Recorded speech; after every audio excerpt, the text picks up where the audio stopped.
Okay, buckle up, Buttercup, because we're about to get a history lesson. So in the dawn of time, or the dawn of herpes, HSV-1 was pretty much exclusively up top.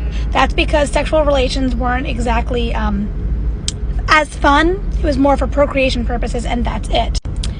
Then started the wonderful movement of oral sex, where people were starting to have sex for enjoyment, not just to procreate. And people were putting mouths in places that they didn't belong. While this was going on, people started to realize that cold sores were a very contagious form of oral herpes that could be passed on to their children and passed on to literally anyone who you might kiss. So that started to go lower because people started realizing that, hey, if I have a cold sore, I should not kiss my children, where previously they just didn't give a shit. Now let's cue the wonderful song, He Eat the Booty Like Groceries, sung by Nicki Minaj.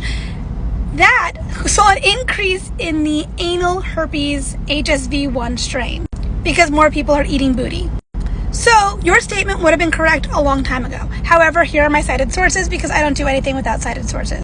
Okay, this is just to point out that a lot of people have GHSV1. It's not just an unlucky occurrence, it's happening a lot. Here's a cited source saying that HSV2 is actually on the decline, but genital HSV1 is increasing as of 2019. This is a continuation of that other article I had.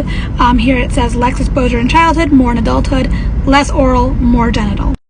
You can pause to read this. I highlighted the important parts. Basically, it's just reiterating the same point, saying that it raised from 31% to 71% from 1993 to 2001, and that 60% of new genital herpes cases are attributed now to HSV1 as opposed to normally HSV2. This is a supporting chart.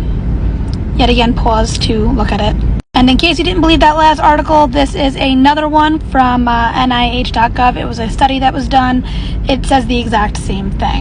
But as always, don't ever take anyone on the internet at their word. Do your own research. But I promise you, HSV1 is on the rise, and it's not nearly as uncommon to find it below the belt, because now we're getting more sexually explorative, and we are now putting our mouths in different areas that we didn't do back in the day. So now it's just a free-for-all. If you have herpes down south, you just have herpes down south. It doesn't really matter what type, and it can be equally either one of them.